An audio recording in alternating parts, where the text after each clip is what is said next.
অনেক মহিলারা আছেন সারা জীবন নামাজ পড়েছেন কিন্তু তাদের নামাজ হয় নাই। এই তিনটি সাবধানতা নামাজের ব্যাপারে আমাদের বোনদেরকে আমি বিশেষভাবে করলাম। দুনিয়া চিরকাল থাকার জায়গা না বোনেরা আমার। এই সম্পদ, এই টাকা পয়সা, এগুলা কোলে নিয়ে, এগুলোকে আগলে নিয়ে, এগুলোকে বুকে জড়িয়ে নিয়ে আপনি সারা জীবন থাকতে পারবেন না। এই নামাজ যার সঠিক হবে, ঠিকঠাক মতো পড়বে, সময় মতো ওয়াক্ত মতো আদায় করবে, আল্লাহ রাব্বুল আলামিন তার জান্নাতে যাওয়ার পথকে সুগম করে দিবেন। হাদিসে আসছে, নবী করিম সাল্লাল্লাহু আলাইহি ওয়াসাল্লাম বলেছেন, আউয়ালু মা ইউহাসাবু বিহিল আবদু ইয়াওমাল কিয়ামাতি আস-সালাহ। কিয়ামতের দিন সর্বপ্রথম বান্দার যে আমলটার হিসাব নেওয়া হবে সেটা হলো নামাজ। যার নামাজের হিসাব ঠিকঠাক হবে তার অন্য সব বিষয়গুলোকে আল্লাহ তাআলা সহজ করে দিবেন। আর যার নামাজের হিসাবের মধ্যে ভেজাল ধরা পড়বে তার অন্য সবগুলোতে ভেজাল ধরা পড়বে এবং সে সামনে আর আগাতে পারবে না।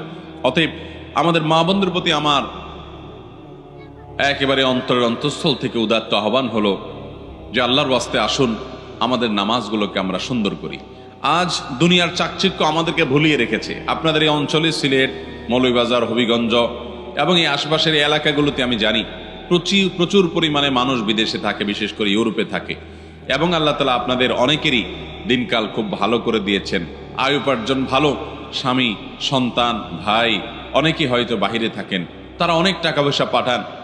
আল্লাহ রাব্বুল আলামিন এই সুদিন দেওয়ার কারণে, আল্লাহ তাআলা আমাদের জিন্দেগিতে বরকত দেওয়ার কারণে, অর্থকড়ি সম্পদ সহায় দেওয়ার কারণে যেখানে আল্লাহর আরো শুকর বেশি আদায় করা দরকার, আমরা অনেকে আল্লাহর আরো বেশি নাশুকরি শুরু করি। এবং আমরা দেখা যায় যে অনেক বোনরা আছেন রাত বিরাত পর্যন্ত, এটা শুধু এই অঞ্চলে নয়, সারা দেশে এই রোগ, যে রাত গভীর রাত পর্যন্ত মোবাইলে টিপাটিপি, টেলিভিশন দেখা দেখি, এগুলা করতে করতে আমাদের রাতের বড় অংশ কেটে যায়। ফজরের নামাজ পড়া হয় না, সন্তানদের পড়তে দেই না, নিজেরা পড়তে পারি না। অনেকে 7টা 8টা বাজে, 9টা বাজে ঘুম থেকে উঠেন। আমার বোনেরা আমার, আল্লাহ রাব্বুল আলামিনের কাছে এই নামাজগুলোর জন্য হিসাবদিহি করতে হবে। দুনিয়া চিরকাল থাকার জায়গা না বোনেরা আমার।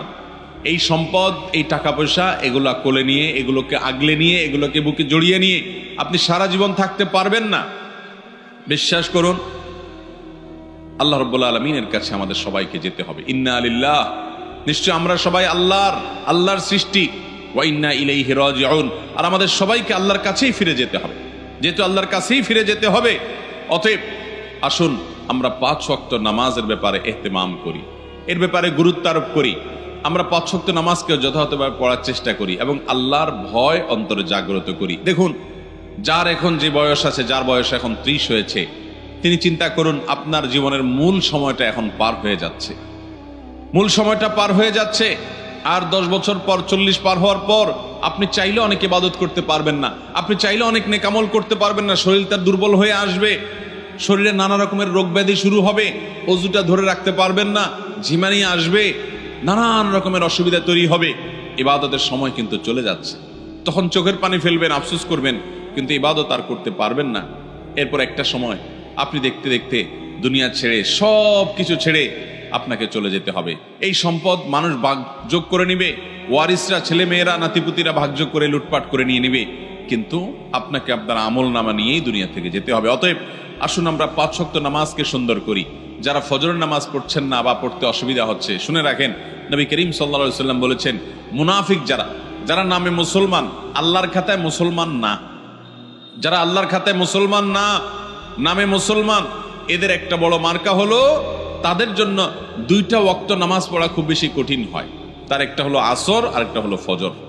এই 2 ওয়াক্ত নামাজ যদি কারো দ্বারা পড়া সম্ভব না হয়, সে অন্যান্য ওয়াক্ত পড়ে কিন্তু এই 2 ওয়াক্ত পড়তে পারে না, তাহলে সে যেন সাবধান হয়, সে যেন সোজা হয়ে বসে, সে যেন আল্লাহর দিকে দৌড়ায় এবং ঈমানকে নবায়ন করে।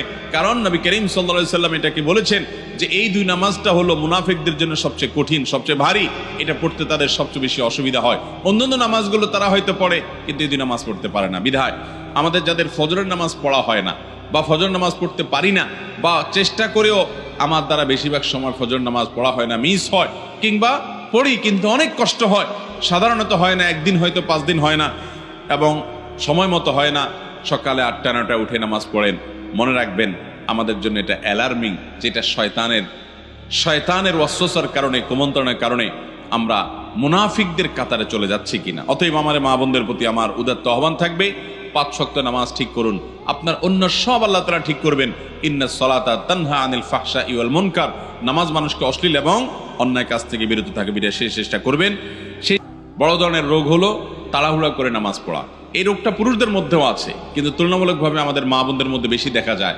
লম্বা সময় নিয়ে খুব ধীরস্থিরতার সাথে সূরা ফাতিহা পড়বেন, এরপরে সুন্দর করে বিসমিল্লাহির রহমানির রহিম পড়ে একটা সূরা মিলাবেন আস্তে আস্তে, এরপরে আল্লাহু আকবার বলে শ্রদ্ধার সাথে, আল্লাহ সবচেয়ে বড়, আল্লাহ সবচেয়ে মহান, অন্য কোনো চিন্তা যেন মাথায় না আসে এটি ভেবে এরপরে রুকুতে যাবেন। রুকুতে গিয়ে পিঠ সোজা করে রুকুতে গিয়ে পরিপূর্ণভাবে রুকুতে গিয়ে তারপরে এবার তাসবিহ পড়বেন, সুবহান রাব্বিয়াল আযীম, মুহাব্বতের সাথে আমার মহান রবের পবিত্রতা জ্ঞাপন করছি, সুবহান রাব্বিয়াল আযীম, আমার মহান রবের পবিত্রতা জ্ঞাপন করছি, সুবহান রাব্বিয়াল আযীম, আমার মহান পালনকর্তার পবিত্রতা জ্ঞাপন করছি। এভাবে আস্তে আস্তে তাসবিহ নিবেদন করে এরপর আস্তে আস্তে আবার রুকু থেকে উঠে সোজা হয়ে দাঁড়াবেন টান টান হয়ে, এরপর আবার আস্তে আস্তে আপনি আল্লাহু আকবার বলে সিজদায় যাবেন। খুব ধীরে ধীরে সিজদায় গিয়ে লম্বা সময় নিয়ে, যত বেশি লম্বা সময় দিতে পারেন তত ভালো, তত বেশি আপনার নামাজ সুন্দর হবে। সুবহান রাব্বিয়াল আলা আস্তে আস্তে পড়েন, তাড়াহুড়া না। এরপর আবার সুবহান রাব্বিয়াল আলা, আবার একটু সময় নিয়ে সুবহান রাব্বিয়াল আলা, আমার সর্বোচ্চ সর্বমহান আল্লাহ রাব্বুল আলামিন, রব যিনি আমার পালনকর্তা, যার হাতে আমার জীবন মরণ রিজিক সবকিছু, তার জন্য পবিত্রতা জ্ঞাপন করছি। এভাবে তাসবিহ পেশ করে এরপরে আস্তে আস্তে আল্লাহু আকবার বলে বসেন। বসে আবার দোয়া পড়েন, রব্বিগফিরলি ওয়ারহামনি ওয়াহদিনি ওয়াআফিনি ওয়ারফানি ওয়াজবুরনি ওয়ারযুকনি। আপনি দোয়াগুলো আস্তে আস্তে পড়েন, এরপরে আবার সিজদায় যান। এইভাবে ধীরস্থিরতার সাথে নামাজ পড়েন। আমাদের মা বোনদের বেশিরভাগই নামাজ পড়েন কিন্তু হুলস্থুল করে। যারা নামাজ পড়েন দেখা যায় খুব তাড়াহুড়া করে নামাজ পড়েন। মনে রাখবেন, তাড়াহুড়া করে যে নামাজ পড়ে নবী করিম সাল্লাল্লাহু আলাইহি সাল্লাম বলেছেন সে হলো সবচেয়ে নিকৃষ্ট চোর। কারণ রুকু সিজদা সে চুরি করে, এমন ভাবে দেয় মনে হয় যে সে ফাঁকি দিতে চাচ্ছে, তাড়াহুড়া করে কোনো রকম পার করে চলে যেতে চাচ্ছে। এই জন্য নবী সাল্লাল্লাহু আলাইহি সাল্লাম বলেছেন সবচেয়ে নিকৃষ্ট চোর হলো এই রুকু সিজদা যে চুরি করে সে মহিলা। ঠিক একইভাবে সে পুরুষ বা মহিলা যেই হোক, ঠিক একইভাবে কোন কোন হাদিসে আসছে যে কিছু মানুষ তাড়াহুড়া করে নামাজ পড়ে, নামাজের ভিতরে মনোযোগ নাই, দ্রুততার সাথে নামাজ শেষ করে, অন্য সব কাজ খুব ঠান্ডা মাথায়, টেলিভিশনটা খুব ধীরস্থিরতার সাথে দেখেন, হ্যাঁ, নিজের স্বামীর সাথে কথাটা খুব ঠান্ডা মাথায় করেন, আলাপ সালাপটা খুব ধীরে ধীরে করেন, অন্য সব কাজ খাওয়ার সময় খুব মজা করে রসিয়ে রসিয়ে চিবিয়ে চিবিয়ে ভালো করে খান, কিন্তু নামাজ পড়ার সময় আপনি তাড়াহুড়া করেন, আল্লাহর কাছে কি জবাবদিহি করবেন? এই নামাজ, যে নামাজের হক আদায় করা হয় না, এই নামাজটা কোনো কোনো ক্ষেত্রে আল্লাহ পর্যন্ত পৌঁছবে না। এটা ময়লা ময়লা কাপড় চোপড় যেরকম পেঁচিয়ে নিক্ষেপ করা হয়, এরকম নামাজের মুখের দিকে নিক্ষেপ করা হতে পারে। এই জন্য আমার মোহতারাম বোনেরা, আপনাদেরকে বলছি, মোহতারামা বোনেরা, আপনাদের নামাজগুলোকে, আমাদের নামাজগুলো আমাদেরকে সুন্দর করতে হবে। খুব ধীরে ধীরে নামাজ পড়বেন এবং লম্বা কেরাতে, লম্বা রুকুতে, লম্বা সিজদাতে নামাজ পড়বেন। তাড়াহুড়া করবেন না, আল্লাহর মহব্বতের সাথে নামাজ পড়বেন এবং সময় মতো নামাজ পড়বেন। আমাদের মা বোনদের একটা বড় ত্রুটি হলো যে বেশিরভাগ মা বোনরা গৃহস্থলী কাজ কর্মে ব্যস্ত থাকার কারণে জোহরের নামাজটা প্রায় আসরের কাছাকাছি যায় পড়েন। কারণ রান্না বাড়া শেষ করে ছেলে মেয়েদেরকে খাওয়ানোর পর, তাদেরকে গোসল টুসল দেওয়ানোর পর, নিজে গোসল টুসল করে সব গোছায়ে সামলায়ে তারপর তিনি দেখা যায় নিজে নামাজ পড়তে যান। ততক্ষণ দেখা যায় 3টা বেজে যায়, সোয়া 3টা বেজে যায়, অনেক সময় আসরের ওয়াক্ত হয়ে যায়, আসর ওয়াক্তের কাছাকাছি হয়ে যায়। এটা খুবই ভয়াবহ একটা বিষয়। অনেক মহিলা আছে আমাদের দেশে যে সারা জীবন তাদের জোহরের নামাজটা হয় একেবারে শেষ ওয়াক্তে। মনে রাখবেন, নবী করিম সাল্লাল্লাহু আলাইহি সাল্লামকে জিজ্ঞাসা করা হয়েছিল সবচেয়ে উত্তম নামাজ কোনটা, সবচেয়ে উত্তম আমল কোনটা? তিনি বলেছেন আস-সালাতু লি আউয়ালি ওয়াক্তিহা, ওয়াক্ত হওয়ার পর শুরুর দিকে নামাজ আদায় করা, এটা হলো সবচেয়ে উত্তম আমল। অতএব আপনারা এই আমলটার ব্যাপারে খুব বেশি যত্নশীল থাকবেন, খুব বেশি মনোযোগী হবেন এবং আল্লাহর জন্য নামাজকে সুন্দর করবেন। আল্লাহ তাআলা আপনাদেরকে সেই তৌফিক দান করুন। সেই সাথে নামাজের ব্যাপারে আমাদের মা বোনদেরকে একটি বিষয় আমি সাবধান করতে চাই, সেটা হলো যে আপনারা অনেকে নামাজ পড়েন কিন্তু নামাজের একটা ফরজ হলো সতর ঢাকা। এই সতর ঢাকাতে আপনাদের প্রচুর পরিমাণে ত্রুটি থাকে। নামাজের জন্য যে সতর ঢাকতে হবে সেটা হলো পুরুষরা তো নাভি থেকে হাঁটু পর্যন্ত ঢাকতেই হবে, সেই সাথে কাঁধের উপরেও কাপড় থাকতে হবে। হাদিস থেকে বোঝা যায় পরিষ্কারভাবে মূল হলো নাভি থেকে হাঁটু, এইটুকু হলো সতর। পাশাপাশি কাঁধের উপর রাখাটা পুরুষদের জন্য আপনার কর্তব্য, কিন্তু মূল সতরের বাইরে। কিন্তু মহিলাদের জন্য সতর হলো একেবারে মাথা থেকে পাও পর্যন্ত।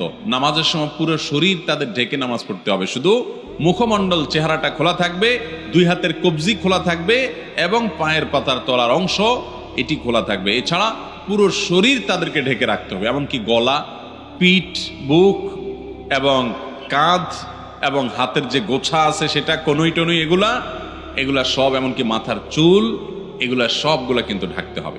আমাদের অনেক মহিলারা আছেন, অনেক মা বোনরা আছেন, মা চাচিরা আছেন, যারা দেখা যায় এখনো আপনার শাড়ি পরে নামাজ পড়েন, তার উপরে কোনো ওড়না পড়েন না।